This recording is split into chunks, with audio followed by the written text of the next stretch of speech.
Live from Toronto, Canada, The Conspiracy Show with Richard Serrin from Zoomer Radio, AM 740.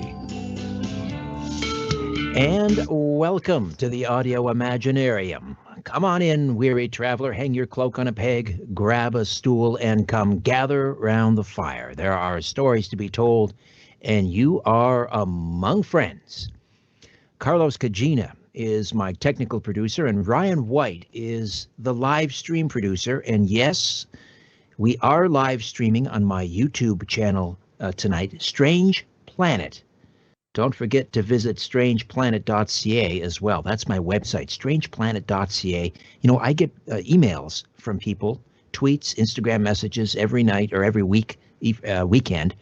You know, what's on the show on Sunday? What's on the show tonight? And it's all on the website. So just go to strangeplanet.ca. Plus, on the website, you get access to my podcast, Conspiracy Unlimited, my weekday afternoon show on News Talk Saga 960 AM, weekday afternoons. And there's a complete list of my affiliates, about 40 affiliates, which carry this show throughout North America, strangeplanet.ca. And while you're there, don't forget to sign up for my free monthly newsletter. This hour, my guest is going to call out the dire environmental warnings coming from radical environmentalists. They're not even the radical ones anymore. The panic and hysteria and fear-mongering has gone mainstream. Now even the leader of the so-called Conservative Party in Canada is on board. Erin O'Toole, Lindsey Graham, Republican senator, all on board pushing the doomsday scenario of man-made climate change, all based, my guest says, and I happen to concur, on fraudulent science and scare tactics. So, Dr. Patrick Moore, the founder of Greenpeace, an organization he left after they became anti-science and anti-humanity, in fact. He'll join us momentarily. He's standing by. In the second hour, open lines. And I'm going to introduce you to a board-certified pathologist trained at the Mayo Clinic. He's eminently qualified to speak about pathogens and viruses. Dr. Ryan Cole. I'll play some audio from him talking about the importance of vitamin D. Wow, controversial, right? Vitamin D. And his video was taken down by YouTube. Imagine that. A board-certified pathologist talking about vitamin D, and that's now considered verboten. But I grabbed it off Instagram. It's about a 28-minute video, and then I posted it as a private video on YouTube, so I could simply share the link with friends and family. YouTube took it down, even though it was a private link, took it down and gave me a warning that if I posted it again, my YouTube channel would be shut down for, I don't know, Ryan, what is it, a week, 3 weeks, or something like that. So then I had Ryan post Dr. Ryan Cole's video on Rumble, so I could share it again with friends and family. I'm sending them the link. Imagine being a big tech, silencing a qualified physician for advocating for vitamin D. Well, again, I'm going to play several clips for you in the second hour. I hope you're awake and taking notes. And I will also share the link on Rumble for anyone who emails me, so you can watch the entire video for yourself. It is that important. And pass it around. We're talking about vitamin D here, ladies and gentlemen.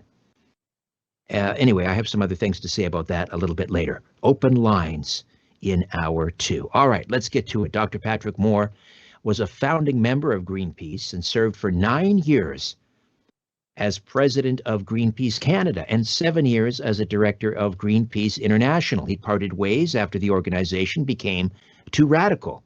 In recent years, Patrick has been focused on the promotion of sustainability and consensus building among competing concerns. He's still an environmentalist. He's simply a sane and reasonable environmentalist. He was a member of British Columbia's government-appointed Roundtable on the Environment and Economy from 1990 to 1994. In 1990, he founded and chaired the BC Carbon Project, a group that worked to develop a common understanding of climate change. He's the author of several books, including Confessions of a Greenpeace Dropout and his most recent one, brand new, Fake, Invisible Catastrophes and Threats of Doom. Dr. Patrick Moore, welcome to The Conspiracy Show. How are you? I'm very well, Richard. Thank you. I'm on Vancouver Island in the last week of glorious spring weather with the mountains still covered in a frosting of snow and the skies as blue as can be. Ah, wonderful. Well, enjoy every moment. So would it be fair to say that really you didn't leave Greenpeace? They sort of left you. Yes, I think it is fair to say, because we were doing really good work stopping nuclear weapons and stopping the slaughter of 30,000 whales every year, protecting baby seals that were being slaughtered by the hundreds of thousands while they were still suckling on their mother, and then toxic chemicals going into the environment, into the rivers, and making them dead, in Europe especially. So we did a lot of really good work, and that's just not the half of it. I led the campaign to stop the final capture of an orca whale, or killer whales as they're called, here in British Columbia, after 65 of them had been taken from the ocean. Like about 25% of all our whales had been taken into captivity, where they were at that time dying young. They've since thankfully learned to breed them in captivity, but I still think that they're too big a whale to be put into a swimming pool. And so, yes, we did great work, but as time went on, beginning with a humanitarian orientation to save civilization from all-out nuclear war, Greenpeace kind of lost the peace part and just focused on the green and decided that humans were the enemies of the earth. And that was just way too much like original sin for me. We are one of the species that has evolved over the last 3 billion plus years on this planet, along with all of the other species. We are as much a part of all of life as any other species is, and we are not evil. We have way more goodness in us than evil in us. There's probably a little bit of evil in badness in every species, but I just couldn't buy that sort of argument. So I left in 1986. Also because I was the only one with any science education, and the rest of them decided we should have a campaign to ban chlorine worldwide. And so that was the sharp end of the stick for me. The philosophical aspect of humans being the enemies of nature was important, of course, but when they decided to ban chlorine, which is the most important element for public health and medicine, I had to leave. And so I went on, nicknamed myself the sensible environmentalist, basing my policies on science and logic rather than misinformation, sensationalism, and fear tactics. And then they tried to, or someone did, I don't know if it was Greenpeace, they tried to expunge you from history, which is, of course, right out of 1984. That's the role of the central character, right? Winston Smith is supposed to rewrite the history books. They tried to do that with you. And so if you were to go on to Wikipedia, you were no longer listed as the founder or co-founder. Yeah, it was a bit of a joint effort on the part of all those woke crowd, but including my Greenpeace organization. None of the people in it that I even knew anymore. Well, I never knew them to begin with, is what I mean. They came along later. It was basically a hijacking by the political left of people who were smarter about politics than they were about the environment. Like, we were sort of more eco-freaks than we were politicos. And pretty soon I noticed that a lot of the people joining Greenpeace were wearing red berets and army fatigues, you know, in the time of that era. And I just had to go. And I'm really glad I did, because they've turned into basically a racket spreading junk science. And they're making a lot of money still doing it. And the whole focus is on fundraising. And I may not get a Nobel Prize for it, but the reason I wrote my book is because I have discovered the universal theory of scare stories. And this theory is very clear that all the scare stories are based on things that are either invisible, like carbon dioxide, radiation, whatever the bad thing is in GMOs, which actually doesn't even exist. CO2 and radiation are real, but they're invisible. And, well, even the COVID, but I know you're talking about that later, but it's invisible, and they're making a scare story out of it. Or not only are they not, if they're not invisible, they're so remote, like polar bears, coral reefs, and the so-called fake Pacific garbage patch, which is so far out in the ocean that no one could see it for themselves if it was there. So either invisible or remote or both. That means that the activists, the media, the politicians promising to save your grandchildren from a certain death, and the scientists on serial government grants claiming the science is settled on one hand, and on the other hand, begging for more money every year to continue to study apparently what we already know. And so it's a big hoax. It's a big convergence of interests among these various elites, all of whom are working together. It's not so much a Oh, did we lose Dr. Moore? Scaring people into giving them money. Yeah. Is that what it's all about, Dr. Moore, money? So, for example, let's say, and we'll talk about, we'll get into one of the stories here in a moment, fake invisible catastrophes and threats of doom. Someone like Sir David Attenborough, who I believe recently celebrated his 90th birthday, and of course he's a champion of Mother Earth and has a tremendous amount of influence.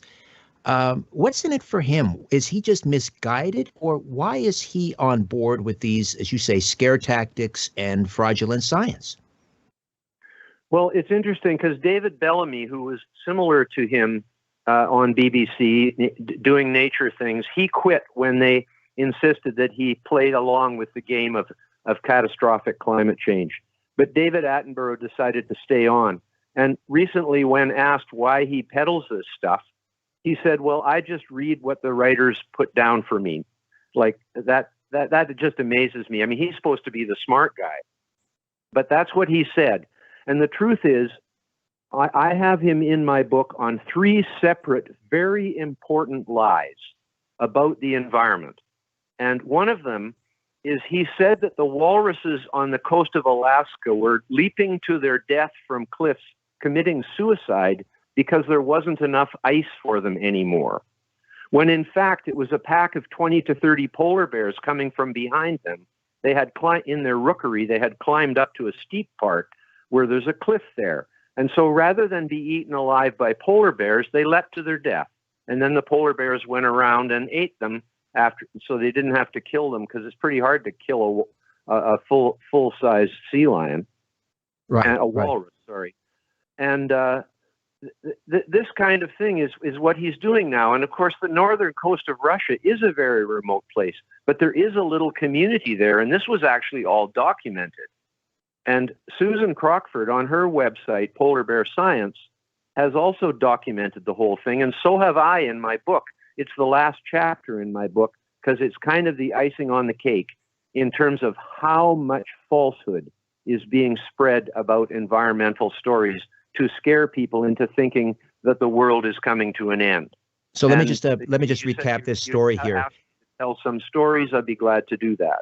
Right. I just want to recap that. So this was actually featured. I'm not sure which David Attenborough special it was in, but they showed these walruses leaping off of this cliff, and we hear David Attenborough's voice saying that this is because of climate change. There's not enough ice, and so presumably they climbed up to the top and said, "Oh, I can't go on. There's not enough ice," and then they jumped off. Meanwhile, we now know the backstory is that in behind them off camera was a pack of polar bears that were coming upon them, and then rather than be eaten by polar bears, they leapt to their death. Correct. I mean, and he sticks to his story, and he just told it to the people in Davos. Half of them were apparently weeping in their seats because he gives such an emotional speech about this terrible situation. He says that the ice is the walrus's home. It is the polar bear's home. That's another story. But he said the ice is the walrus's home. No, they just haul out on it to rest and to give birth, or on the land, which is where they were in this case. They were on the land. You see, walruses are a coastal species. Their food is only in like 100 to 300 feet of water. That's what their tusks are for, is to dig clams down on the bottom. Like, they can't feed in 6,000 feet of water. So if there's no ice near the shore, which happens very often in the summer, they have to haul out on the shore. And he said that they hauled out on the shore out of desperation because there wasn't enough ice. But the weird thing is that place on the shore in Russia is designated as a walrus habitat, like it's officially designated. So they must have been hauling out there for a while. It's not in desperation. That's where they go when they want to come out of the water. And so how does he get away with something? That kind of, let's say, journalistic malfeasance would ruin, or once upon a time it would, I guess not anymore. The rules have changed. But that kind of stuff, remember Dan Rather and that whole thing on George Bush. I mean, that really devastated his career. How is it that he's able to get away with that? I don't know, Richard. I'm just pointing it out. Hopefully if more people buy my book and this becomes more general knowledge, he won't get away with it. Let me tell you one other absolutely despicable thing that he is saying. He is saying that seabirds, albatross in particular, that the parents are feeding plastic bags to their chicks, mistaking it for food. Now, he holds up a plastic bag on an albatross colony.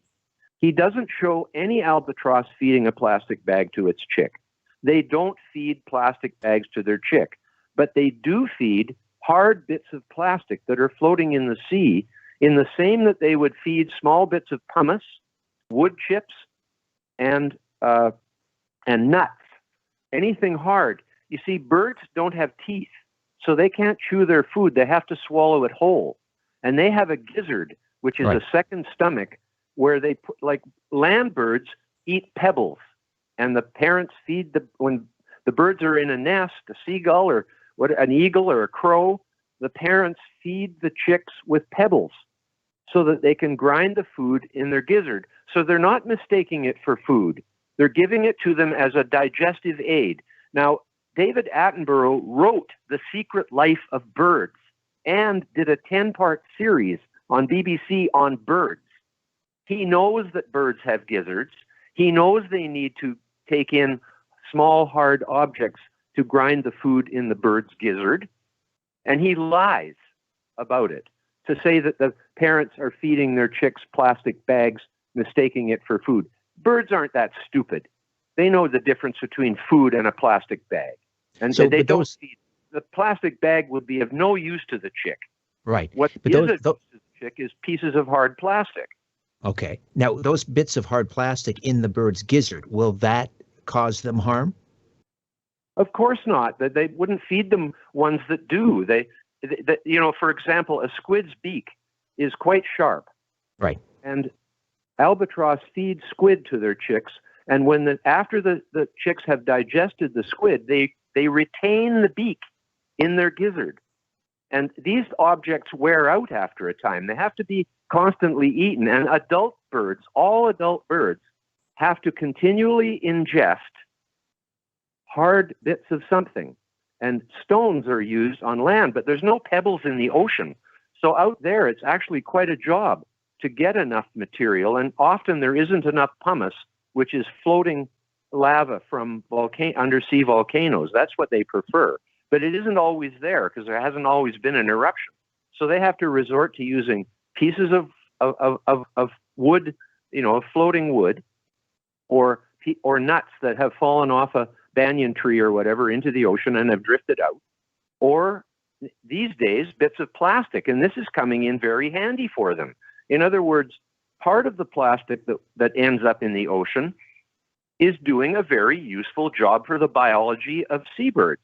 Yeah, plastic gets an awful rap. Well, we're going to spend some time and talk about plastic. We'll talk about this huge invisible island of plastic I've heard that is, I don't know, twice the size of the state of Texas or whatever. And I have to admit, this one always sort of concerned me because I don't know, it sounded almost like an intractable problem that the plastic had deteriorated to the level that you couldn't just scoop it up. It's so small now, and I would kind of not agonize, but I had a little bit of anxiety about that. But when we come back, you're going to disabuse us of this notion that this even exists, this plastic island.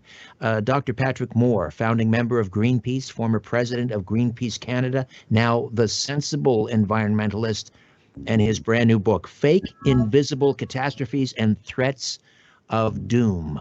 Back with more right here on The Conspiracy Show. My name is Richard Syrett. Stay with us.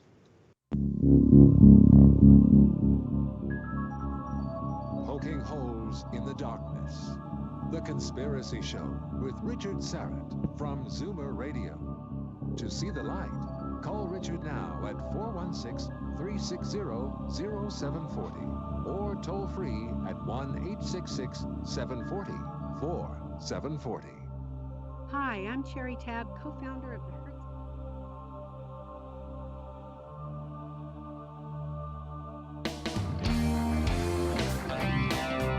Here's a resolution for 2021. Reduce stress and enhance your immune system. ESS 60 from C60 Evo. C60 is the carbon 60 molecule known to deliver more than 172 times the power of vitamin C. 172 times. ESS 60 is the purest form of C60, a known antiviral, antibacterial, and anti-inflammatory remedy that works. ESS 60 neutralizes free radicals from cell metabolization and external toxins to help minimize inflammation and maximize detoxification. Further, people report better sleep, more energy, and renewed mental clarity when they take our ESS 60 organic oil. To order your miracle molecule ESS 60, go to c60evo.com/Richard-Syrett. c60evo.com/Richard-Syrett. Buy now and save 10% by using the coupon code EVRS at checkout.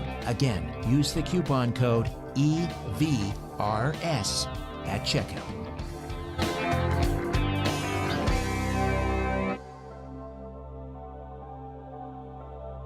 Views make great conversation. This is The Conspiracy Show with Richard Syrett on Zoomer Radio. To speak with Richard live, call 416-360-0740 or toll free at 1-866-740-4740. Hey, welcome back. A little shout out to everyone gathered in the YouTube live chat. Thinker, Not Gordian, Wilfred Witzke, American Zero, Chicken Patty 13. I love these handles. You Betcha. Solar Warden, of course.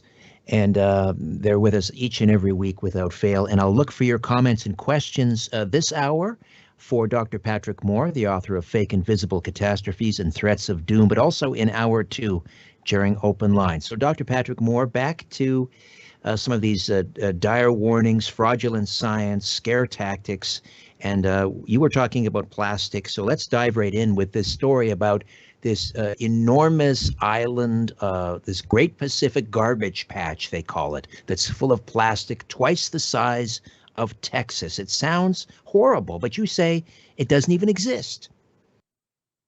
Well, that's correct, Richard. It does not actually exist at all. It isn't there. There is plastic floating in the ocean. It's dispersed very much so. It's not in huge patches. They only have made this up because no one can check it for themselves. It's part of the universal theory of scare campaigns. And the sad thing is that I bought into this when it first came out because it made sense. I knew about the Pacific Gyre, which is a place that the currents focus on in the center of the Pacific Ocean. And it does catch stuff like the Japanese glass balls when they used to use them as net floats. They used to get stuck in there and then they'd spit them out. It would spit them out every once in a while and come on the beaches on the West Coast.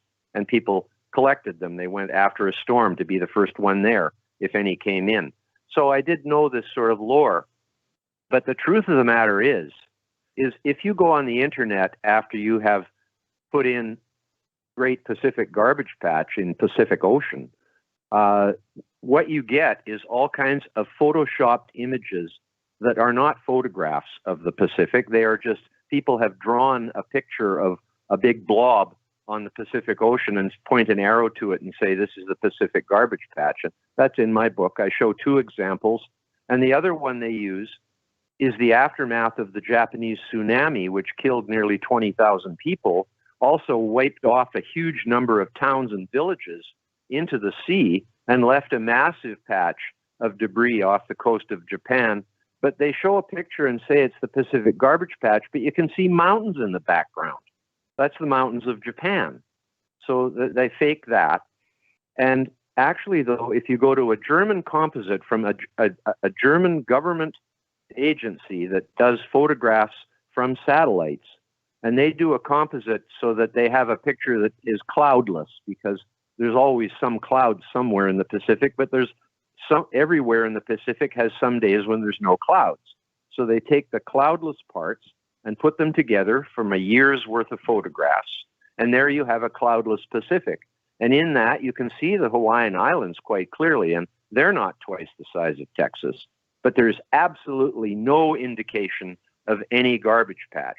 So when I'm challenged about this by members of the audience, they say a number of things. They say, one guy actually told me it was just the clear plastic, and that's why you can't see it from outer space. But that's ridiculous. The second thing is that it's just under the surface. Well, excuse me, but plastic usually either floats on the surface or sinks to the bottom. There's only a few different pieces of plastic that are going to find somewhere in the mid, between the top and the bottom. Most of it either sinks or floats. So that's not real. Then they resort to it's microplastic. Oh, you mean it's invisible, right? And that's what it comes down to. It's invisible. But I thought they said plastic never decomposed or degraded. How could it be in microplastics if it never breaks down? The truth is plastic does break down in the sunshine, just like almost anything does. And so, but when it's microplastic, it's totally harmless. I mean, we can eat sand and it just goes out the other end of us. And plastic is, and then they say it's toxic. Now that's the worst one of all, because why would we wrap all our food and our meats in plastic wrap and put all our food in plastic containers if it was toxic? The reason we use plastic to wrap our food is precisely because it is not toxic and protects our food from contamination. So on and on you go, and you find out in the end, because all the plastics pretty well are made from fossil fuels, some from natural gas, like PVC is made with natural gas and salt. Polyvinyl chloride and polyethylene can be made from natural gas, from oil. Some plastics are made from coal. And so really the war on plastic is just a proxy for the war on fossil fuels. That's Interesting. That's the final underlying reason that they are trying to denigrate and make plastic into something that's like, they say dirty fossil fuels, they say toxic plastics. But there's no truth to it. But so it's inert. It's basically inert. Garbage patch, it doesn't exist. Okay, so plastic is basically inert? Yes. Now, but it is bloody unsightly, though, isn't it? I mean, you see plastic bottles, water bottles particularly, everywhere. You see them on the beach. You see them floating in the water. Okay, let's say they are inert, but my gosh, they're so unsightly. And occasionally you see a duck with his bill wrapped up in one of those plastic, that like a 6-pack. You get those plastic tabs. He'll stick his beak through there. I mean, that stuff happens, right? How many times have you seen that? Probably the same video over and over, but it does happen. Exactly. And that's the thing. And there are certain shapes of plastic. Discarded fish nets is the main one. There should be, and there are campaigns now to get fishermen to stop throwing their damaged nets overboard, and especially if they still have floats on them, because those do catch things. That's what they're meant for. It's not because it's plastic. It's because of the shape they are. The same with the 6-pack plastic rings. It's because of their shape that they're a problem, not because they're plastic. Right. They do break down eventually in the sea. But most of the plastic in the sea is actually no different than driftwood in the sea. And it's a place for species to lay their eggs on. It's a species attached to them, like pelagic barnacles. That's the main one. It attaches to plastic the same way it attaches to driftwood. And there's many people who understand that, even in the ecological side, that they understand that plastic and driftwood are basically the same in terms of their except plastic comes in different forms, like bottles and cups, and those can form habitat for species, especially if they sink to the bottom. So then there's the fact that seabirds are depending to some extent for plastic on providing a digestive aid for themselves and their chicks all through their lives. Those are all beneficial uses of plastic that's in the sea. But your first point was the unsightly point. That's the difference between litter and plastic. Sorry, and pollution. Pollution. Right. Yes, we find litter unsightly, and therefore, I agree that people should clean up the beaches. But, I've lived on the west coast of Vancouver Island all my life, 73 years. And there was a period of time when plastic became prevalent in garbage, that there was a lot of plastic on the beaches. There's way less now than there was before. People are much more conscious about it. If you go up to the north end of Vancouver Island, which is right in where everything comes from in the Pacific, after the Japanese tsunami, all kinds of stuff washed up on the west coast of Vancouver Island 2-3 years later. But the fact is today, there is way less plastic on the beaches, and teams of people are going out and picking up what there is, and helicopters are taking it out. And in the final analysis, the solution to all combustible waste that is not suitable for recycling, like our film, all the plastic film that covers our foods and stuff, you can't recycle that. It should be put into waste to energy. In Europe, in Western Europe in particular, very often as much as half or even more, in Germany, half of their municipal waste that isn't suitable for anything else is used to make electricity in state-of-the-art plants. And it's like China's big into this now, and so are many other countries. North America is still putting 50% of its municipal waste into landfills, which are basically dumps, where it's completely wasted and leaches out into waterways and stuff. That's got to end. But the problem is the green movement, so-called, is against burning things. They are actually against combustion. They're against burning fossil fuels. They're against burning wood. They're against burning waste. They're against burning anything. And that is ridiculous, because fire was the beginning of civilization, of human civilization, keeping the cave warm and cooking your food in there. Right. And suddenly now we have a worldwide movement that's against burning anything, like to make energy. I'm getting a lot of, this isn't in the book, I don't believe, but I'm getting a lot of people in my YouTube live chat wanting to talk about Fukushima. We just passed another anniversary. The idea that, people are saying these grave predictions about the Pacific Ocean is dead because of all the radiation pouring out of Fukushima, the nuclear plant in Japan. What do you say to people who talk about, this radiation and how it's killing the ocean, or the ocean is already dead? Oh, geez, I don't know what to say to them. They should go to the ocean and take a look at it. It's so alive you wouldn't believe it. But the deal is there's been 3 nuclear accidents in 65 years. 3 Mile Island, which harmed no one, period. Chernobyl, which was the only nuclear accident that caused death to civilians and workers. 56 of them, to be exact, according to the World Health Organization. No one else died from that besides those 56 people. And that was a shame. But the thing is, Chernobyl was a reactor that the design was made in Russia behind the Iron Curtain. They did a shortcut using their plutonium weapons production reactors to make electricity. It was a bad design. It had the opportunity to blow up, and that one did. And there's still 10 of them running in Russia, but they've modified them so they won't do that. But Fukushima, no one died from radiation in Fukushima. So if no humans died who were in the reactor all around the town there, why do they think it's killed the whole ocean? I mean, that's ridiculous. It has not killed anything that anybody knows of. There were not fish washing up dead on the shore. No way. There was radiation released, and radiation is, the sun is radiation. That's what makes it habitable for life on Earth, is the radiation from the sun. And the ultraviolet radiation in the sun's rays can give you cancer, which is why we put sunscreen on and don't take too much of it. And that's why people in tropical countries' skin turned brown, was in order to prevent so much UV radiation from penetrating under their skin. So radiation is a big subject. My book has a whole section on it explaining the effects of radiation on life. But the truth is, many PhD radiologists believe in a theory called hormesis, which is the theory that small amounts of radiation are actually beneficial because they challenge the body's cell repair mechanism in the same way that a vaccine causes the immune system to react and strengthen you your resistance against that virus or bacteria.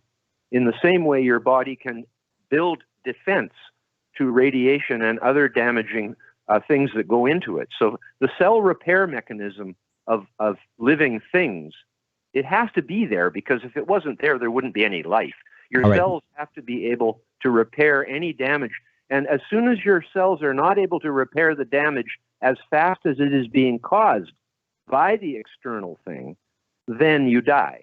But all right, we've got to take a quick time out, Dr. Moore. We'll come back and chat some more about radiation, and we'll also talk about this idea that 1 million species face extinction due to climate change soon.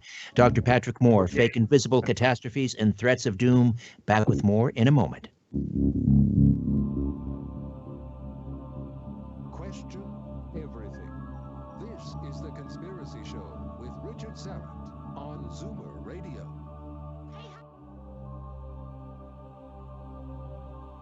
Hey there, I'm hard at work on another edition of Inner Sanctum, my free monthly newsletter.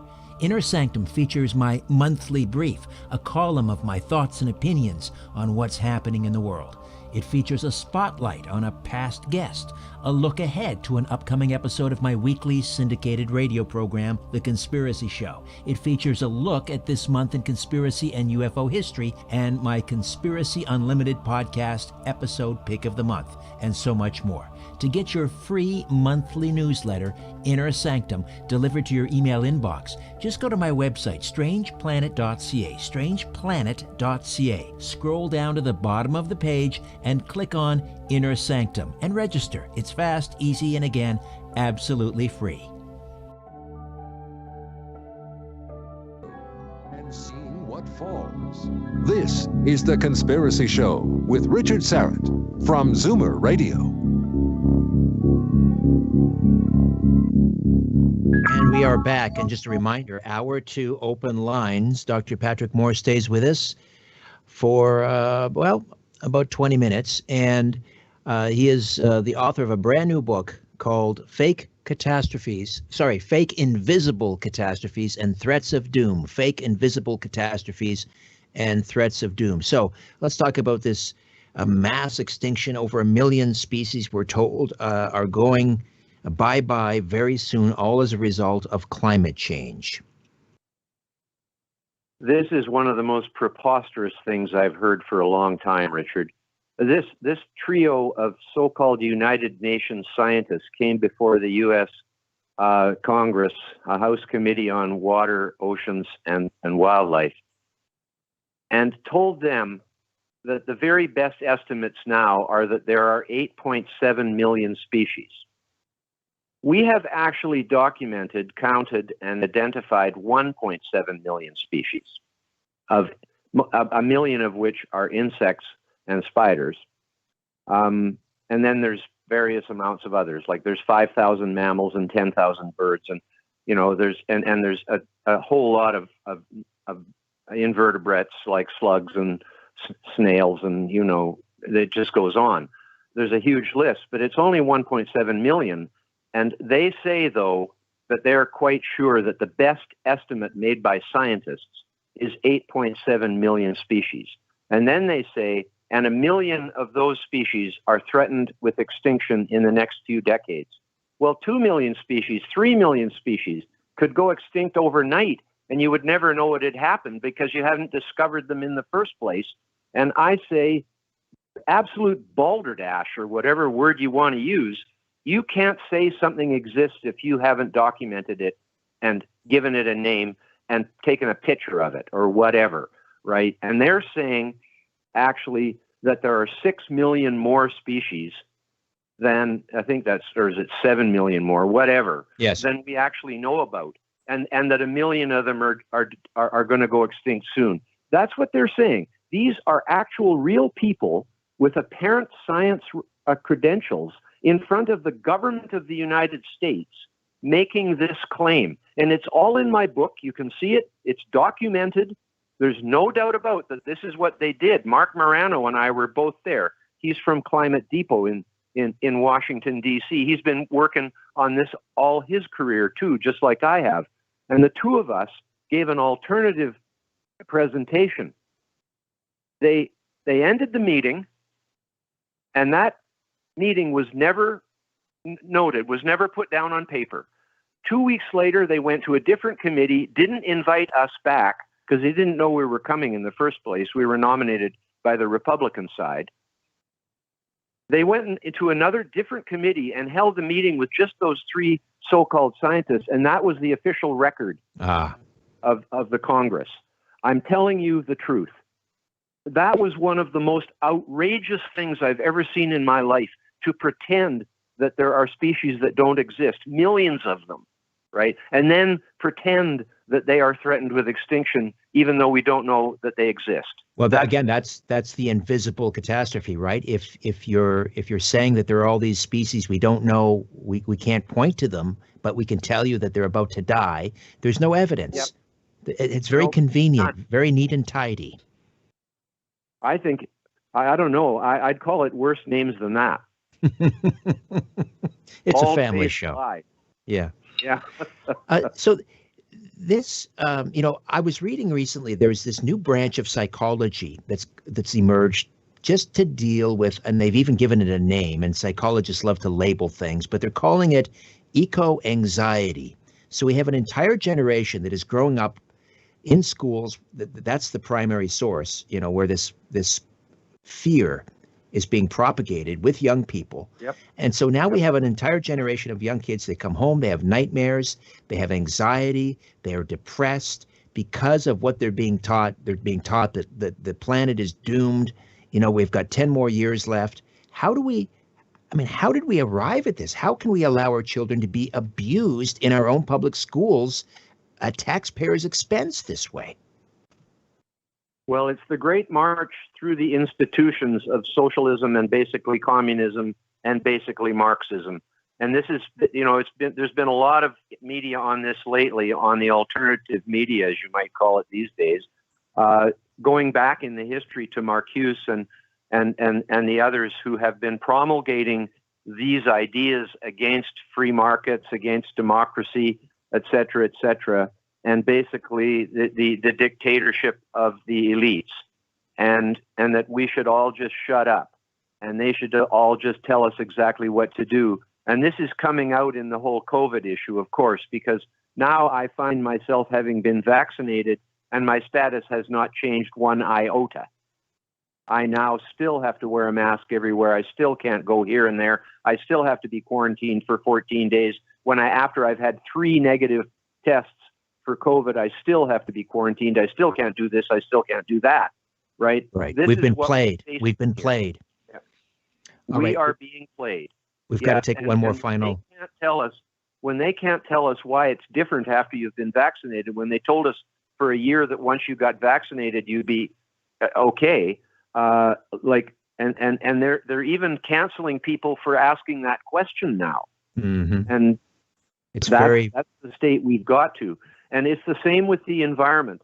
If you question the doomsday narrative, AOC said it. She said the world is going to end in 12 years if we don't stop using fossil fuels. What kind of baby talk is it to say the world is going to come to an end? Indeed. I've got to take a time out, Patrick. We'll come back and we'll talk some more. Dr. Patrick Moore, Fake Invisible Catastrophes and Threats of Doom. Stay with us right here on The Conspiracy Show. Back with more. The truth will set you free, but first, it will really tick you off. You're listening to The Conspiracy Show with Richard Sarrett from Zoomer Radio.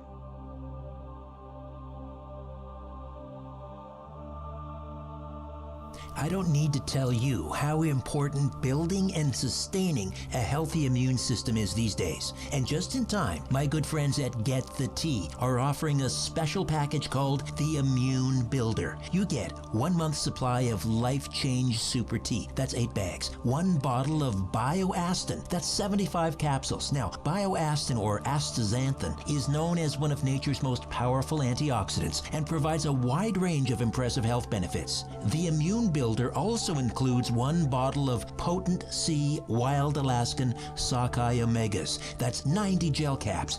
and one copy of the book Natural Astaxanthin, Hawaii's Super Nutrient by Dr. William Sears. There's so much more than tea at getthetea.com. Get your immune builder right now. Not available in any store. Use the code UNLIMITED and all your purchases ship for free. The Immune Builder from getthetea.com.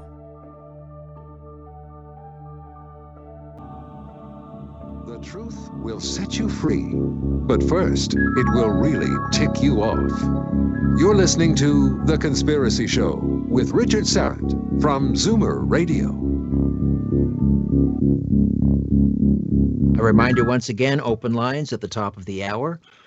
And I'll introduce you to some audio, anyway, by way of some audio clips to an Idaho pathologist, Mayo Clinic trained, board certified pathologist with expertise in pathogens and viruses. His name is Dr. Ryan Cole, and he's been banned on YouTube. And but I want you to hear the audio, and so we'll do that. Dr. Patrick Moore stays with us, founding member of Greenpeace, former president of Greenpeace Canada, the sensible environmentalist, and his new one is Fake Invisible Catastrophes and Threats of Doom. So let's just dive in and talk about CO2 and climate change, and the idea that somehow CO2 is driving ocean acidification. And what is the argument from their side that CO2 drives up ocean acidification, and then what is that going to do? Well, that's actually a total fabrication. At least with CO2 causing warming, there is the fact that it's a greenhouse gas, a very minor one, in fact, but at least it is a greenhouse gas, and therefore it's plausible to suggest that it might cause warming, all else being equal. But there are so many factors involved in the atmospheric climate that some things, other things could override the increase in CO2 as a greenhouse gas. Well, that's another story. But it happened during the 20 years from about 1990 to 2010, when there was really no significant rise in global temperature, even though CO2 emissions were still increasing exponentially worldwide, with China at that point becoming ahead of the United States and now way ahead of it in CO2 emissions. So they had to have a fallback story. So they ended up deciding on this ocean acidification narrative. Narrative being a word that I believe should be confined to works of fiction, because it is not a science word, but you'll see it used all the time to describe their stories, i.e. fairy tales. And ocean acidification is no different. They're saying that if there's more CO2 in the atmosphere, it will dissolve into the oceans and make the oceans acidic. It's impossible to make the oceans acidic. They are so alkaline or basic, up above 8 in most cases, whereas 7 is neutral. It would be impossible to have enough CO2 in the atmosphere to make the oceans actually acidic. So when you say, no, that can't happen, they say, well, it makes it more acidic. No, sorry, what you mean is less alkaline. You don't mean more acidic, because it's not acidic, it's alkaline. And they use the word acid and acidic because it's got negative connotation. Whereas alkaline and basic, people don't think anything about that. That it doesn't have a negative connotation. And it's like Alka-Seltzer is basic, is alkaline. And actually, vinegar is quite acidic. And you can drink a lot of that without getting into trouble. But CO2 cannot make the oceans acidic. Most important fact is, not only is CO2 in the ocean the most important food for life in the ocean in the same way it is in the atmosphere for plants, for plankton in the ocean, that's what they eat. They eat CO2. And that's what they make sugar with. That's the basis of life in the ocean, just like it is in the atmosphere. If there wasn't any CO2 in the ocean, the pH of the ocean would be 11.3, which is the same as Drano. In other words, the ocean could not support life at all if there was no CO2 in it.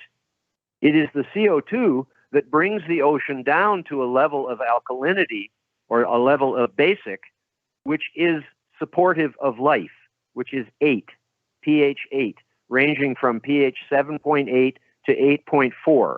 And But if you look at an area like where I live, where there's a huge river coming into the ocean, the intertidal zone, a huge tide flats full of shellfish, mussels, and clams and oysters and ton of other things, the pH there and the temperature there and all the different factors there, the oxygen content changes radically between tides every day, and those things are surviving there. So the idea that a little more CO2 in the ocean would cause some catastrophic change is absolutely ridiculous and preposterous, and I go into great detail in my book on that subject and the other subject that has to do with CO2, of course, which is climate change in the global atmosphere. Those are the two most complex subjects in my book, but I explain them in ways, just like I have tonight about other subjects, that anyone can understand who has a proficiency of English, say above grade 8 or 9, can understand what I'm saying. And I also have over 100 color plates which show people in graphics and in photographs and in graphs and illustrations, gives them a better picture, because one picture or one graph is worth 1,000 words. And so the book really does give a person a very full grounding, not just in the climate issue, but in all the scare stories, the main ones at least, that are making our children afraid to grow up. And that is, I think, a crime against humanity. It's evil. There are evil people in the world today who are spreading evil ideas, and we're in a time of good and evil, a biblical kind of time. And I'm not a particularly religious person, but I know the difference between good and evil, and we are seeing it right now. I agree. I hope one day there is a class action lawsuit against education ministries or everywhere that this has to stop. There's just a few minutes left, and you are the sensible environmentalist. There are some things that are of concern. We need to be good stewards of this planet. Give me a couple of things that concern you about the environment, what we should be doing about it. I don't know, is it overfishing? Is it indoor pollution? A lot of the world survives by burning cheap fuel inside their homes in developing nations, and they develop respiratory ailments. Indoor pollution is a huge problem. What are some of the environmental threats you think we should be addressing? Well, it's interesting, as you mentioned, the fisheries. The wild catch of ocean fish has leveled right off for the last 25 years and is now the increase in seafood is all coming from aquaculture now. And aquaculture, when I started a salmon farm in Winter Harbor when I left Greenpeace, then they came out against my salmon farm. I'm going, you guys are against farming fish. What on earth are you in favor of? And so I farmed salmon there for 10 years. And then went back into international environmental work again, which would be inevitable almost. And only this time with an emphasis on balancing the social, environmental, and economic priorities, instead of just saying only the environment counts, because there are all these people, and they have to be part of the equation. There's no doubt about that, unless you want mass death, which is not the most loveliest of prospects. So I believe that we have leveled off on our exploitation of the oceans at a somewhat of a sustainable level. I mean, interestingly about the word sustainable and renewable, fish are renewable, but if you overfish it, it's not sustainable. Iron ore is non-renewable, but there's enough of it for 1 million years. So it's sustainable, even though it's non-renewable. People don't often make those distinctions between those things. Right. And then, Interesting. And then there's the word green, which is completely impossible to define technically. It's just a whitewash word that people just use to defend their own point of view when it actually has no basis in technical or scientific description. None whatsoever. And you could say, well, what does it mean? Non-polluting, or what does it mean? Renewable? What does it mean? Sustainable? Like anti-capitalism. It means anti-capitalism. Yes, that's exactly what it means, Richard. You've got that one right. So I believe that this issue of indoor air pollution in African huts is really important. They don't even have a chimney. They're burning dung and wood in there with huge fumes. The reason that charcoal was invented was partly because you get rid of the poisonous gases when you make charcoal, and now you just have pure carbon to burn, and all you're getting is more or less CO2 coming off it. I just want to give one last funny story. We have I about used a to minute. laugh at We have people about a who minute said here. Their plants talk to them. Their plants like it when you talk to them. You know that story. Mm-hmm. Yeah. And I laughed at them. I said, well, no, they haven't got ears. But the truth is, when you talk to your plants, you're breathing out 40,000 parts per million of carbon dioxide. You are giving them supersaturated fertilizer. And that is why they like it when you talk to them. It's true. Brilliant. That's brilliant. You've solved it. There you go. Dr. Patrick Moore, Fake Invisible Catastrophes and Threats of Doom. That's available Amazon and where else? It's available on Amazon.ca and Amazon.com and Amazon all over the world, and they've got a bit of a monopoly, but thankfully they're selling my book.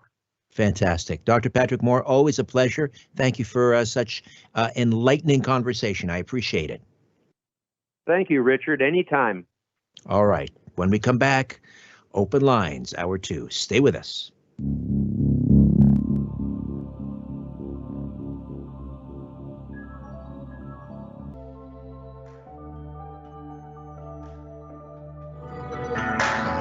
Live from Toronto, Canada, Earth, The Conspiracy Show with Richard Sarrett on Zoomer Radio.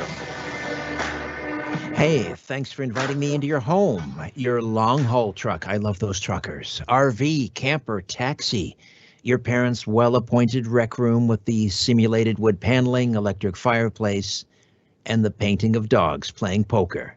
Your loft, that greasy spoon just off the interstate, and your cabin in the woods. Open lines this hour. Let me give you the phone numbers in the Greater Toronto Area, 416-360-0740, 416-360-0740, and toll free from just about anywhere, 866-740-4740, 866-740-4740.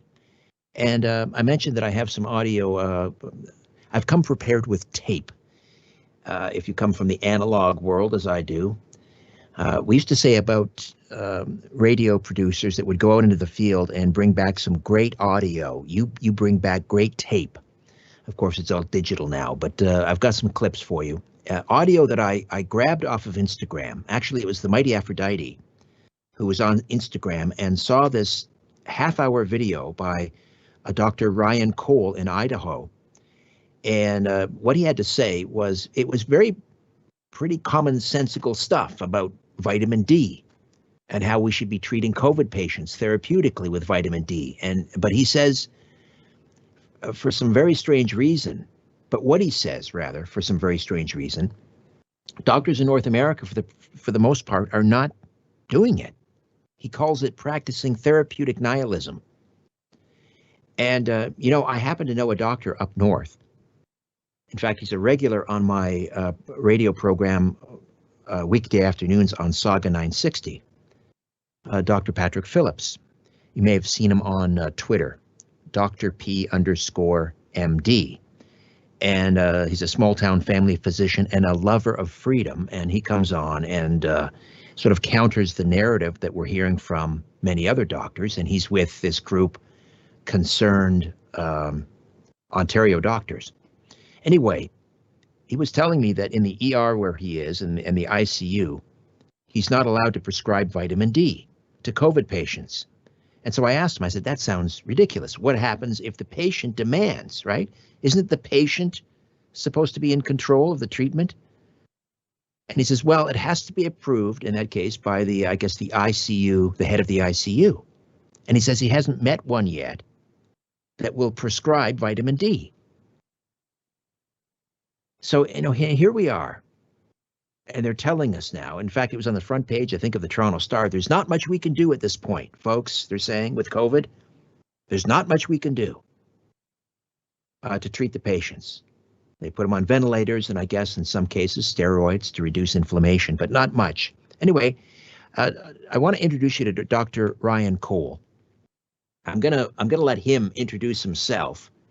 And these, first of all, let's establish his bona fides. This is Dr. Ryan Cole in Idaho. Dr. Ryan Cole. I run Cole Diagnostics. It's one of the largest independent laboratories in the state of Idaho. Started it 17 years ago. I'm a Mayo Clinic trained, board certified pathologist, board certified in anatomic and clinical pathology. So yes, I have expertise in immunology and virology. I also have subspecialty expertise in skin pathology. So I do a lot of skin cancer diagnostics as well. I've seen about 350,000 patients in my career. We've done about 100,000 COVID tests in the past year, so it is right up my alley. And so I'm not just blowing smoke today. This is my area of expertise. So I want to be able to share with you today actual science. You know, we get a lot of politics from one side, the other side. I'm not here to offend one side or the other. I'm here to speak data, and the data speaks the truth. And so I have no agenda. I just want people to understand, one, what public health messages have we been missing? You know, what treatment should be available to everybody. So I've only read maybe 6,000 articles in the last year. Only seen, you know, like I said, 100,000 patients. Okay, so that's Dr. Ryan Cole introducing himself. And I should point out that this was taken down from Instagram, but we grabbed it before it disappeared. And then I uploaded it to my private YouTube channel so that I could just simply share the link with friends and family. And then YouTube tore that down and told me, you know, tisk tisk, don't do that again. And then if I did post it again, they would suspend my channel. What is so controversial about vitamin D? Anyway, so then I posted it to Rumble, where it still sits, and I have the link, and I've been sharing that with friends and family. In fact, as a public service, if there's any of you that would like to see this video about controversial vitamin D, I can't believe I'm saying this. Anyway, send me an email through the website. Go to strangeplanet.ca. There's a contact page, and I would be happy to share that link with you, and you can see this. But here is Dr. Ryan Cole talking about who is at high risk. 6 to 9 month life cycle, and no matter what we do, they're going to do what they do, and then they're going to fade. What happened to SARS? What happened to MERS? What did we do to stop them? Nothing. They did their thing. Average COVID-19 death age 78.6. Average age of death in North America every year 78.6. That's fascinating. What are our highest risk factors? Obesity, low vitamin D levels, advanced age. 90% of deaths in the state have been over 70 years of age. That's the at-risk population. We have stopped our society for something that's taking people that are already at that death risk age anyway. The virus is fragile. These are just little tidbits. It's fragile. It doesn't live outside. UV light fractionates it, kills it, blows it apart. Ventilation and the wind blows it away. It is insanity to wear a mask outside. It is absolute insanity. And that's science. That's science. There is not one study that has shown any super spreader event to have occurred outside. They have all been indoors with poor ventilation. All right, there you go. Just a little tidbit, Dr. Ryan Cole. And all right, so I want to talk about now, I want you to hear him rather, talk about vitamin D. This is the important one here. This is Dr. Ryan Cole talking about vitamin D.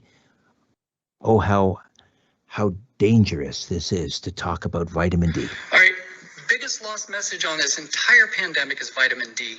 There is no such thing, and if I can give one message to all of you for every winter and autumn for the rest of your lives, there is no such thing as flu and cold season. There is only low vitamin D season. Vitamin D, every cell in your body, every nucleus has a receptor for vitamin D on it. 2,000 genes in your body are controlled by vitamin D. 5% of your body's genome controlled by vitamin D. It is the master key to your immune system, the master key. If one has a level in mid-range, you cannot develop a cytokine storm. Data shows what kills people? Cytokine storm. If you are in mid-level range, you will not die from COVID because you cannot get a cytokine storm. So we don't just have a viral pandemic, we have an international vitamin D deficiency pandemic, i.e. 70% of the world is immune suppressed. 70%. 70 to 80% of all Americans are immune suppressed because they are D deficient. 82 to 88% of nursing home patients are D deficient. Who's dying at the highest rate? Nursing home patients. 83% of African Americans, 70% of Latinos, 72% of Native Americans, 47% of Caucasians are insufficient, and 70% are deficient, and 47% are deficient. 70% of Caucasians are insufficient. 80% of all hospitalized patients statistically are vitamin D deficient. 96% of people in the ICU are vitamin D deficient. If you are D deficient, you are immune suppressed, you are susceptible to the common cold, the flu, coronavirus of any sort, bacterial pneumonia, et cetera, et cetera, et cetera. The best mask of all is a healthy immune system, and a healthy immune system does not occur if you don't have D in normal range. Well, how do we get D? Sunshine. We synthesize it through our skin. Above the 35th parallel in the world, or below the 35th parallel for 4 to 5 months of the year, you cannot synthesize vitamin D through your skin. The older you get, the harder it becomes as well. Vitamin D is critical. Every Idahoan, if you do not supplement, you are vitamin D deficient, you are immune suppressed in the fall and the winter. So here's a good map of the 35th parallel. Anybody above that line is vitamin D deficient all winter long. Did you get that? If you live above the 35th parallel, well, we're way above the 35th parallel, right? We're parts of Canada above the 44th parallel. We can't get vitamin D through our skin outside in the sun in the fall and winter, which coincides with cold and flu season. Isn't that interesting? So just to repeat what he said earlier, there's no such thing as cold and flu season. There is vitamin D deficiency season. All right, I will play some more clips of Dr. Cole throughout the hour, Dr. Ryan Cole. And again, this was taken down from YouTube. Ask yourself why. Vitamin D we're talking about here, folks. This is not controversial stuff, but now it is, apparently. So, and then again, we look at these headlines. There's nothing we can do for patients. And I know someone who came down with COVID. And that's basically what she was told. Why go to the hospital? What can they do for you there? There are no therapeutics. The other thing I wanted to mention was this was a story out of Buffalo, or Batavia, which I guess is near Buffalo. And a judge there has ordered a hospital to treat a coronavirus patient with ivermectin. And if time permits, I want to play a clip about ivermectin as well. So the state Supreme Court, this is New York, right? New York State Supreme Court Justice has ordered a Batavia hospital to administer the drug ivermectin to an 81-year-old COVID-19 patient. The case involving John W. Swanson, a farmer from Stafford in Genesee County, is the latest of several in which judges have ordered local hospitals to give ivermectin to patients suffering from the virus.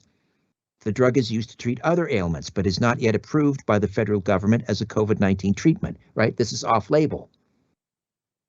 Ivermectin is used to treat parasites.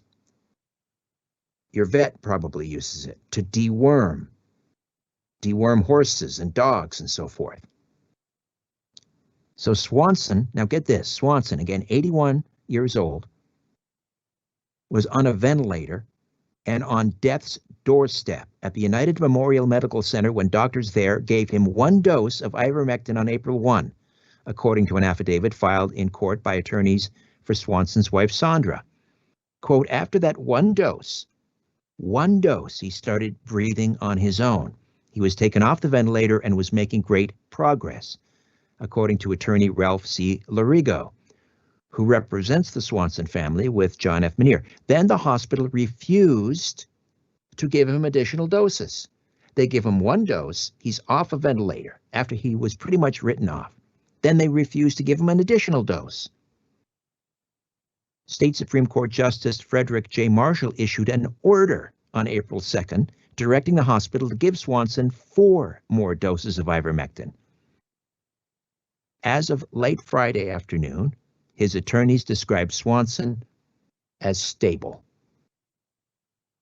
I definitely think it's the ivermectin that's helping him, Sandra Swanson told the Buffalo News, but she said she's upset and frustrated that hospital officials would not allow her to visit with her husband. They held the phone to his ear.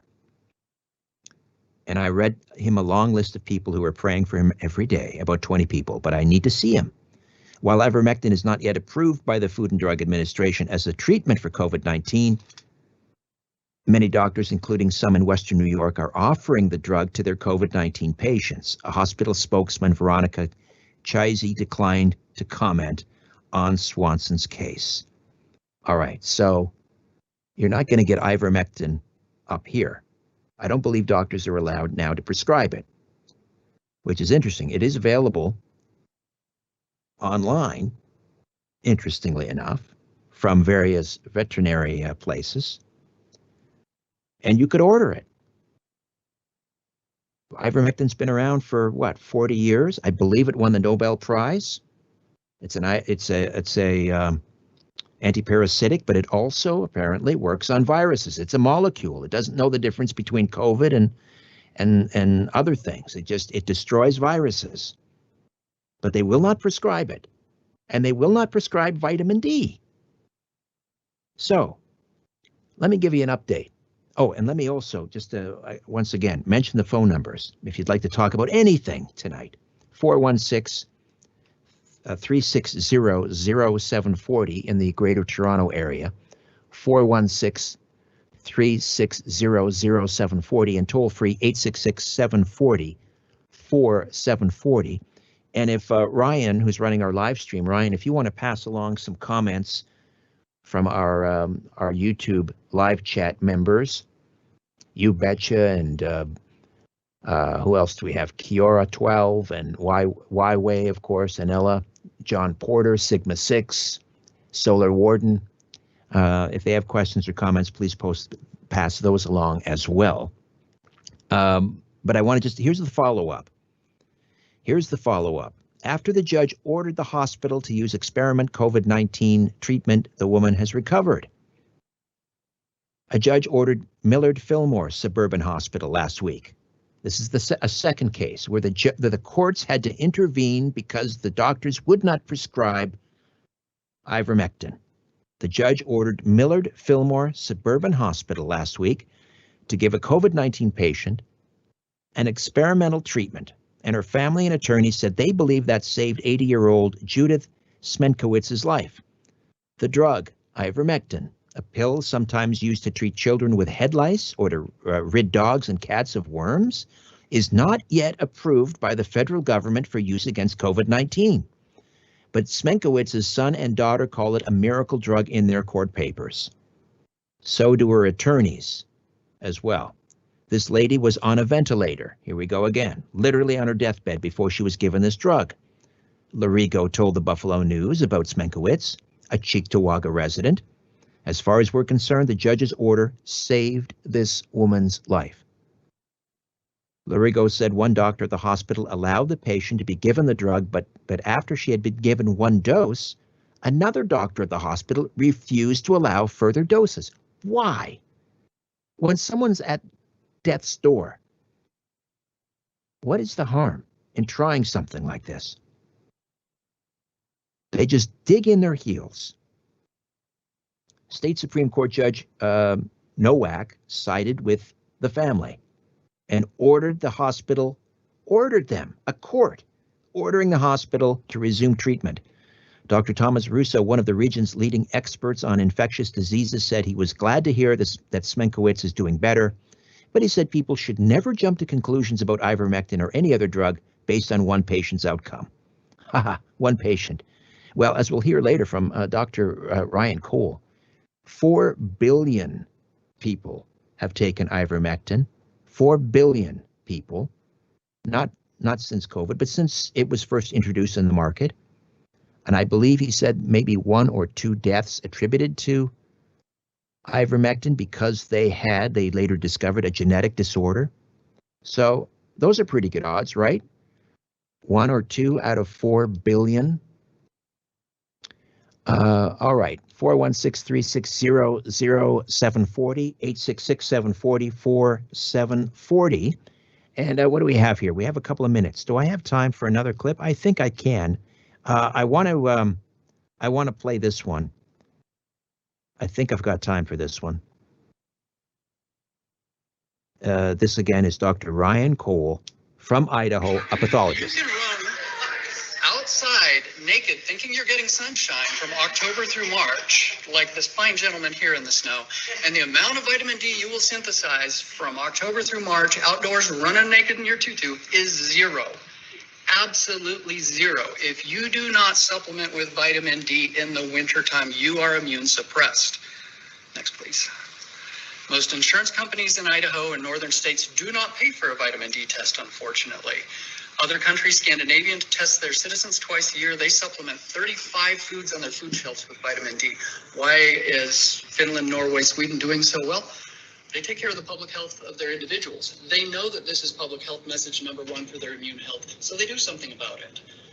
80% of Americans also are magnesium deficient. Our soils are depleted. Vitamin D and magnesium play a fine dance. You need them both to work together in order to have a functional immune system. We're also zinc deficient, 70 to 80% of us in this room. Diet, diet, diet, diet. What you eat matters. It affects your immune health. Obesity drastically reduces your ability to get vitamin D into your circulation.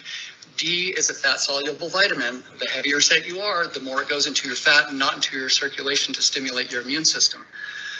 Normal D levels also decrease colon cancer, breast cancer, thyroid cancer rates, depression rates, suicide rates. 8 out of the 10 highest suicide states are northern tiered states, go figure. Because vitamin D, it's not a vitamin, it's a pro-hormone. And again, it affects thousands of genes in your body. You get a D level up to normal, you decrease risk for all of these things, not just COVID. Next, please. All right, most physicians, unfortunately, don't know how critical this is. This should be public health message from the pulpits of Washington, the pulpits of every state. Where we're pulling our hair, henny penny, the sky is falling, oh no, oh no. What really matters is, look, if you have a healthy immune system, you have a healthy population. And we are not emphasizing that. It's, oh gosh, mask distance, there's nothing we can do. There is something we can do. Give the right message. And the right message is you can take control of your immune health. You can do something about it. You know, what goes into your body does matter. Public health officials have ignored this critical message.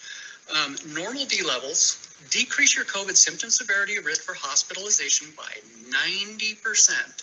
That's the world data now. There have been a lot of placebo-controlled trials that show this all around the world. It is scientific fact, not just a correlation like a lot of doctors will tell, oh gosh, that's that vitamin stuff. I'm like, no, it's an essential part of the human body. It is an essential pro-hormone that your body naturally makes in the sunshine from spring through summer.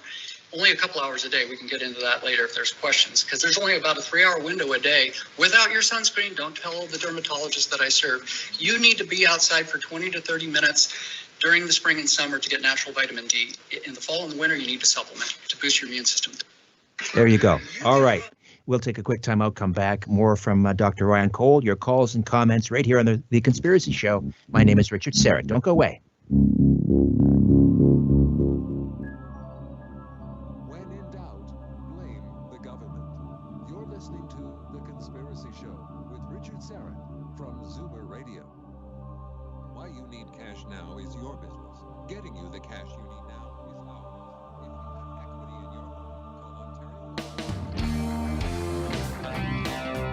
Here's a resolution for 2021. Reduce stress and enhance your immune system. ESS 60 from C60 Evo. C60 is the carbon-60 molecule known to deliver more than 172 times the power of vitamin C. 172 times. ESS 60 is the purest form of C60, a known antiviral, antibacterial, and anti-inflammatory remedy that works. ESS 60 neutralizes free radicals from cell metabolization and external toxins to help minimize inflammation and maximize detoxification. Further, people report better sleep, more energy, and renewed mental clarity when they take our ESS 60 organic oil. To order your miracle molecule ESS 60, go to c60evo.com/Richard-Sarrett. c60evo.com/Richard-Sarrett. Buy now and save 10% by using the coupon code EVRS at checkout. Again, use the coupon code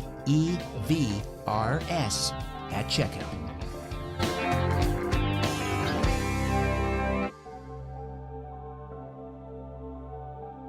HonorableSilver.com. When you look at the sky, ever wonder if someone's looking back? This is The Conspiracy Show with Richard Sarrett from Zoomer Radio. To speak with Richard live, call 416-360-0740 or toll free at 1-866-740-4740. All right, welcome back. If you're on the YouTube live stream at Strange Planet, my my webcam has conked out, so sorry about that. You'll have to look at my my picture for now. And I've been trying to get it back with no luck. So I'll have to get the IT department, which that's my twin boys, 14. They're the IT department, but of course they're fast asleep. So hopefully for next week, we'll have that rectified. They're actually building this whole studio for me. New computer monitors, new desk, new everything. It's remarkable. Anyway, I want to get to some questions and comments from the YouTube live chat, and then I'll play some more clips from Dr. Ryan Cole. And based on what you've heard so far, can you figure out why this is being taken down by YouTube? It's very strange, isn't it? Big tech, I think we now know whose side they're on. This is sinister. This is absolutely sinister. This is common sense stuff. Vitamin D. It's science. This is not some hocus pocus, new age stuff. He's got the data. You Betcha in the YouTube live chat asks how I view the order not to leave home, given that most infections now are people in tight warehouses and food processing plants. Shouldn't we refocus and help them? Well, yes. That's the influenza preparedness plan that was put down in 2014, and I think all the provinces had a similar plan. You focus, and this is the Barrington Declaration, right? Again, this is not controversial stuff that the Barrington Declaration is proposing. Focused care. That's what the influenza pandemic preparedness plan was all about. You focus on the most vulnerable and you let the rest of society get on with their life, because it's not a health emergency, it's a public emergency. So you have to deal with all the different facets. You have to keep the economy running. That's what the influenza preparedness plan talked about, the need to keep a society up and running at all costs. And they threw that out the window. I guess it's the fog of war, perhaps. Let's be charitable and say that's what it was. They got a little confused and they threw the plan out the window. A perfectly good plan. It's like SARS never happened. It's like this is all somehow new. Yes, the virus perhaps is some novel, but it's a coronavirus. They've been around for millions of years. So yes, we should be focusing attention. This is the greatest policy blunder. Imagine if these folks were around during the Second World War and they were organizing the war effort. Boy, would be in trouble. We would all be goose stepping right now. The ineptitude is titanic, to my mind. These folks are a menace. They constitute a menace. Robert asks, is wondering whether I am fasting for Orthodox Easter this year. Well, thank you, Robert. Yes, Orthodox Easter is I think it's about as late as it can be on the calendar. Of course, what do you call the other Easter? The other Easter, Catholic Protestants. They celebrated Easter, obviously, earlier on. And our Easter Sunday, Orthodox Easter Sunday, is May 2nd. So we're still in Lent. And yes, I'm fasting as best I can. I've given up dairy. And it's difficult for me to go meatless for 40 days. I don't know whether it's my blood type. But also with my schedule, I am not mentally sharp if I give up meat. So I try to do the strict fast, obviously the first week, and then Holy Week, we'll do the strict fast. In between, I guess I cheat a little bit. That's the truth of it. But I feel I need to do what I need to do for my health and for mental clarity. such as it is. Such as it is. I think we've got our friend Skip on the line from Connecticut. Hello, Skip. Welcome. Yeah, hi, Richard. Great job as always. You know, the origin of this was the United States. They had these so-called vaccines for the spike before they had the virus, which they created in the labs here and in Wuhan, China, with Fauci being the mastermind. Well, I don't know about any of that. I can't speak to that. Yeah, but let me tell you also that's speculation. About two more remedies that you can get yourself. One is melatonin. The Cleveland Clinic in Ohio about 8 weeks ago said that it's a preventive to a good degree, and if you get it, it's a prophylactic to a good degree. It knocks off the most damaging protein. I can get it locally for $8. That's melatonin. And you can cross-check that with articles already on it in Google Scholar, not regular Google, but Google Scholar, about how it's been used for influenza successfully in all types of strains. Similarly, quercetin, that's Quercetin. It's in apples, onions. You get that supplement. That also is a weaker form of hydroxychloroquine. You can get that yourself. And you could also cross-check that in Google Scholar. There's studies saying it's an obvious blocker of influenza, multiple strains. So that's something you can get yourself that works in many cases that they're not telling people about. All right. I appreciate it, Skip. Thank you. The point is we're alone, not surprisingly, right? Right? The government is not the cavalry. They bungle and make things worse by and large. We are on our own, so you've got to take care of your own immunity, all right? You're in charge of your health. You're in charge of your immunity.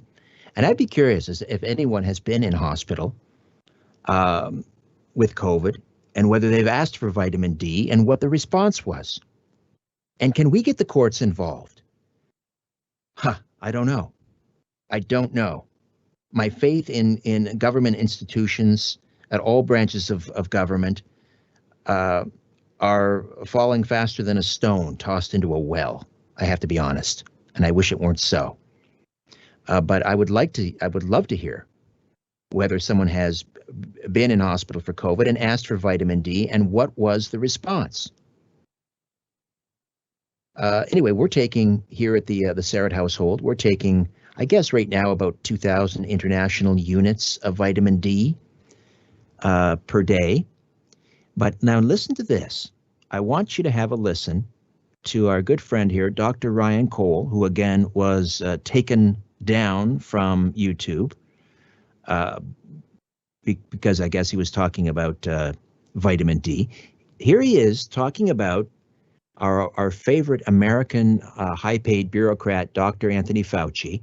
And this is what he had to say about Fauci and vitamin D, which is also very interesting. So our esteemed Dr. Fauci said in an interview in November, well, gosh, I take 8,000 to 9,000 units of vitamin D a day in the winter.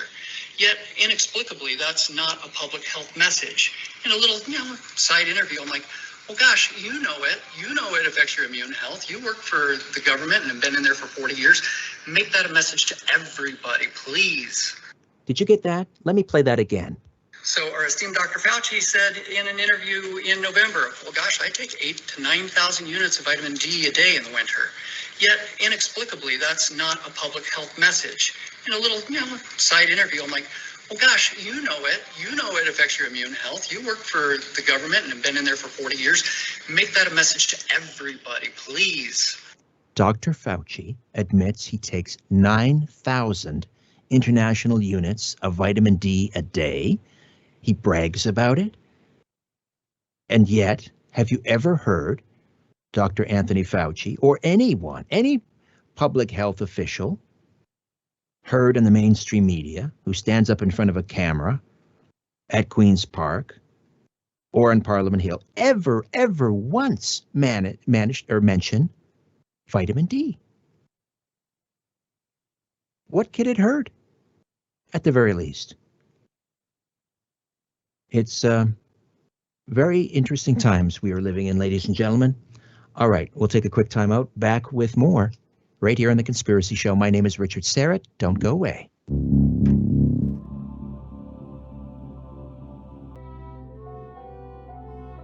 The truth is not out there. It's right here. The Conspiracy Show with Richard Serrett from Zoomer Radio. Hey, welcome back.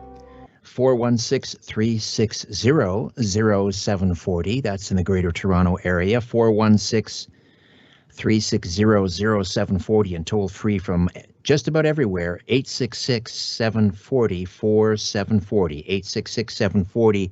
866-740-4740. Just a quick programming note coming up. Let me see, what do we have in store on tap for the next couple of weeks? And let's see, next week we have Joseph Olson. Joseph Olson from Principia, what is the name of that organization? Scientifica Principia or something? I don't have it in front of me, apologies. But Joseph Olson has been with us before, and he will be back next week for the full 2 hours talking about abiotic oil. He's a science writer, basically. Joseph A. Olson talking about abiotic oil, saying that it is not a non-renewable resource. It is not a fossil fuel. It is produced deep within the Earth's core naturally and abundantly, and it's renewable. Abiotic oil. The following week is going to be my our Orthodox Easter, so I'll be off and we'll be dipping into the audio archives and playing a reroll. But then Sunday, May the 9th, and the first hour, Derek Gilbert with Skywatch TV. Derek's a fantastic writer and broadcaster, and he's got a new book out called Giants, Gods, and Dragons. Oh, that'll be a good one. Giants, Gods, and Dragons, about the end times. And then in the second hour, this is really an enchanting fellow. He's just, I don't want to say a simple laborer. He's very eloquent and wonderful and charming and again enchanting. But he is just a humble man. He's worked as a dishwasher, but he's written a book that is filled with all of these wonderful synchronicities that have sort of followed him around for his entire life, and he sort of connects some interesting dots, and these cosmic coincidences, as he calls them, which is the name of his book, seem to revolve around rock concerts and full moons and meteor showers. And Joe Lorendo will be with us in the second hour in a couple of weeks. And then we'll try to get back the great Joseph Farrell back on the show. That'll happen before the end of May as well. So lots of interesting things coming up on the program. So let's say hi to well, she's not on the phone. She's in the YouTube chat. Solar Warden, one of the faithful, asks my thoughts on the Toronto Police, among other police departments, showing solidarity with rights and saying they won't randomly approach people. I was relieved, quite frankly, that they did that. Not surprised, because I guess the brass with the various police departments, they understand a thing or two about the Charter of Rights, and they know that's just not a winnable. That's not tenable. You can't go down that road. So I believe this was the second time our premier had tried to cajole the police into doing something that was against the law, right? The Constitution is the law of the land, the Charter. He was asking police to do something that was against the Charter, against the law, and obviously brighter minds prevailed. And so I was delighted that I saw first the London Police Department said, we're not going to do it. Then Waterloo Region Police said no, and then Toronto. I haven't heard officially about York Region, where I am. I believe Halton and Peel also said no. I'm going to assume that most police departments now across Ontario have said no, but I don't know about the OPP. I believe they are still going to enforce these checkpoints, interprovincial checkpoints. Checkpoint Charlie comes to Canada. Can you believe it? Unbelievable. Unbelievable. This is the state of things. And you know, I have many colleagues and friends down in the United States who are slack-jawed with this news. An acquaintance in California saying, we have to get you out of there. I tell you, it's scary. I think I mentioned this maybe last week on the program, or maybe not, but my dad fought the Nazis in the Second World War, helped liberate Holland in May of 1945, and passed away in 1986 at a relatively young age, and I miss him, but I am, in many ways, I am glad that he did not live long enough. Mind you, he would be 98 now if he were still alive. But I'm glad he didn't live long enough to see what has happened in our province and in our country after risking everything to go overseas and fight, as so many did, and so many died. For what? For what? It's coming here. All right, what do we have? Let's see. George is asking, why aren't the hospitals using therapeutics we heard about months ago, such as Regeron, that proved to be highly effective? I don't know about Regeron, and I don't have an answer why they're not using therapeutics like vitamin D, for instance. It's pretty simple. Why aren't public health officials simply telling people at home, as a prophylactic, well, Dr. Fauci takes 9,000 units a day. Why don't we all do that? Why don't we boost our immunity and avoid the cytokine, is that what they call it, the cytokine storm that is ultimately what kills us with COVID? If we can get our vitamin D levels up there, and get out and exercise and get some fresh air, because, well, the other problem is if you're overweight, apparently you're not going to absorb vitamin D the way you should, because it's a fat soluble vitamin. He doesn't even call it a vitamin, he calls it a pro-hormone. But if you're overweight, and we are finding, the CDC listed or came out with this report, 80%, 78%, almost 80% of people that are admitted to hospital for COVID, who die from COVID, are obese. Isn't that an interesting connection? Isn't that an interesting connection that it is very difficult if you're overweight and or obese to absorb vitamin D because it is a fat soluble. And here we have the people most affected, aside from the elderly, are the obese. All right, back with more in a moment, and some more from Dr. Ryan Cole right here on The Conspiracy Show while we still can.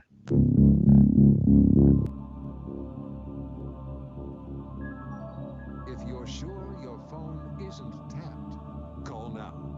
For Care Talk, the Assurance Home Care Show, Sunday afternoon at 1 on Zoomer Radio. Keeping an eye on the New World Order. This is The Conspiracy Show with Richard Sarrett from Zoomer Radio. To speak with Richard, call 416-360-0740 or toll free 1-866-740-4740. I mentioned the webcam is out, which is too bad, because I have something up here on my shelf, and I was hoping a couple of people down in Colorado who usually check out the YouTube live stream would see it. Today I got a package from some great friends of the show who listen faithfully, Andrew and Calum, and I guess Andrew's wife as well. I don't know her first name. Apologies, but Andrew and Calum listen faithfully. Calum battled cancer as a young boy. He beat it. He kicked cancer's ass, and he stays up late and listens. And both Andrew and Calum, big fans of the show, and they sent me. Well, they had purchased a mug from my Strange Planet store.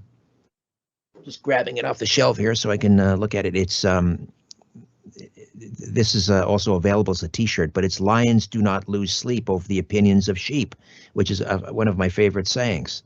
Lions do not lose sleep over the opinions of sheep. Anyway, so they bought the mug and then they sent it to me. They paid for the shipping, sent it to my door all the way from Colorado so that I could sign it and send it back, which of course I'm delighted to do. And then Andrew has a 3D printer down in Colorado, and he makes some things, and he sent me a lovely little 3D 2021, and the one, I guess, is it's a hypodermic needle for the vaccine. That pretty well sums up 2020 and 2021. So anyway, thank you, Andrew, for the lovely card and the 3D printing artifacts that you sent me. And I will sign that mug and get it off to you in the mail and with some other goodies. So thank you for that. And hello to Andrew and Calum and Andrew's lovely bride. All right, I want to play this again, going back to Dr. Cole, and I will get to some calls here and some more of your comments and questions in the YouTube live chat. But this is very telling about vitamin D, and he's been talking about vitamin D deficiency. He said, again, to recap, there is no cold and flu season. There's only a vitamin D deficiency season, which corresponds with the fall and winter, because we're not getting it. If you're north of the 35th parallel, you cannot get it from the sun. Anyway, here he is. This is a very interesting, talking about people with darker skin who live north of the 35th. Darker your skin, the further north you live, the harder it is to synthesize vitamin D. That's why the hospitalization and the death rates in the darker skinned populations, it is not social disparity. It is plain and simple biology. It is biology. The darker your skin, the further north you live, the lower your vitamin D level, the higher your risk for COVID and all other illnesses.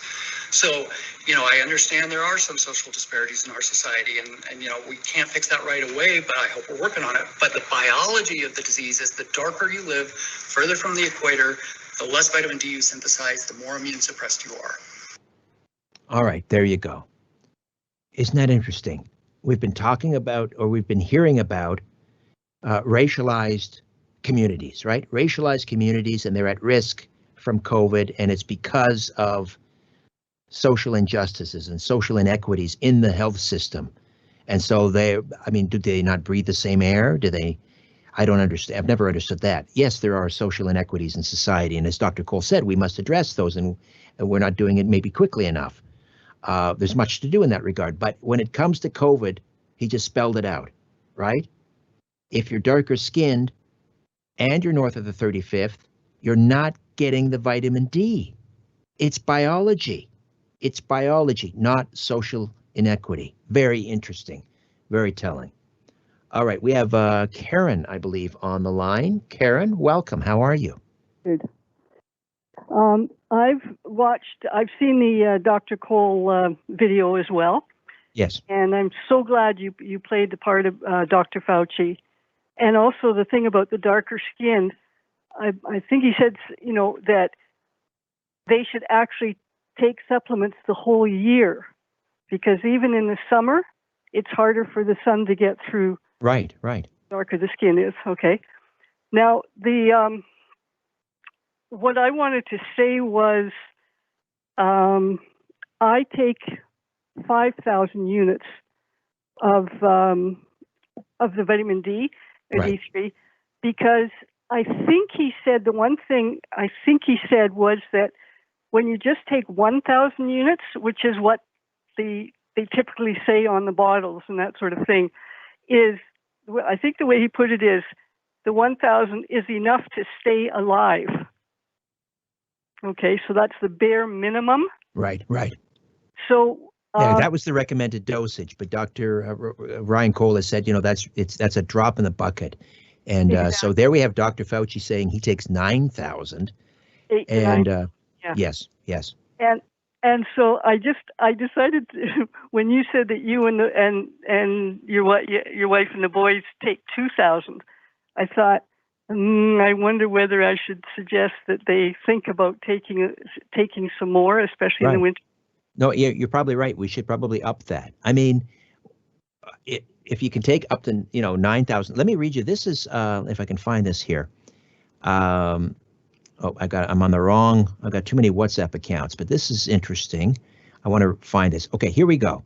A randomized clinical study on vitamin D. Randomized clinical study on vitamin D. Among the many research papers This one is called Campbell. Campbell cites showing that vitamin D is significantly beneficial in combating COVID-19. It's a study called Vitamin D Reduced Risk of ICU Admission 97%. This is a peer-reviewed study. Vitamin D reduces risk of ICU admission 97%. The study occurred at a university hospital in Cordoba, Spain, with 50 patients in the intervention group and 26 in the control group, no intervention. Intervention group patients, those with COVID-19 receiving the vitamin D, received, get this, Karen, received the equivalent of 30,000 international units per day for the first week and 7,600 international units per day thereafter. The control group received no vitamin D. As the study itself says, the results were astounding and highly statistically significant. Of the 50 patients in the study group, only 1 or 2% of the group required admission to the ICU, and nobody died. Of the 26 control group patients who did not receive vitamin D, 13 of them, 50% of the group, required admission to ICU, and 2 of them died. But again, listen to this this protocol. Again, this is the intervention group. Those with COVID-19 that received vitamin D, they received the equivalent of 30,000 international units per day for the first week. 30,000 IUs, and then 7,600 IUs per day thereafter. What do you make of that, Karen? I think we love. Oh, yeah.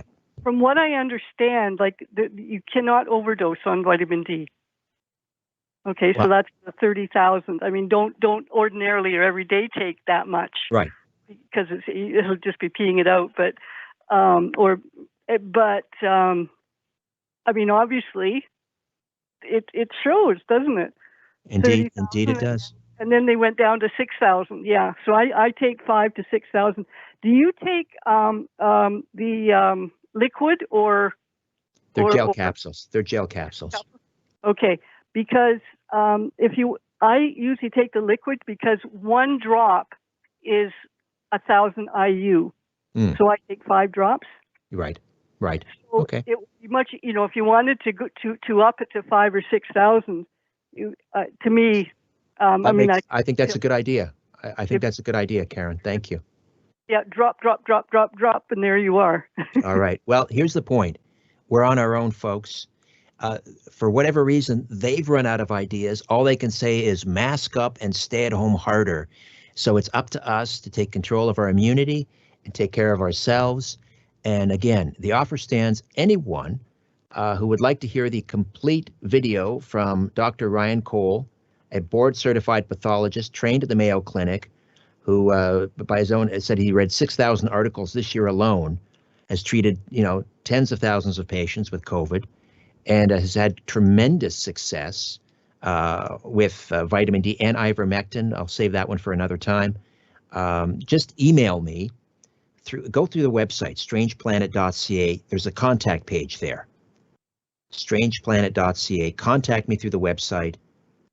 Just put vitamin D video in the subject line, and I don't care if it takes me all day to respond to all of them. I need to get this out there.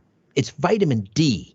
This is not controversial stuff unless you happen to be in the ICU with COVID and you ask your doctor for it and they say, no, you can't have it. Can you imagine? Can you believe this is happening? All right. I guess that's it. We are done.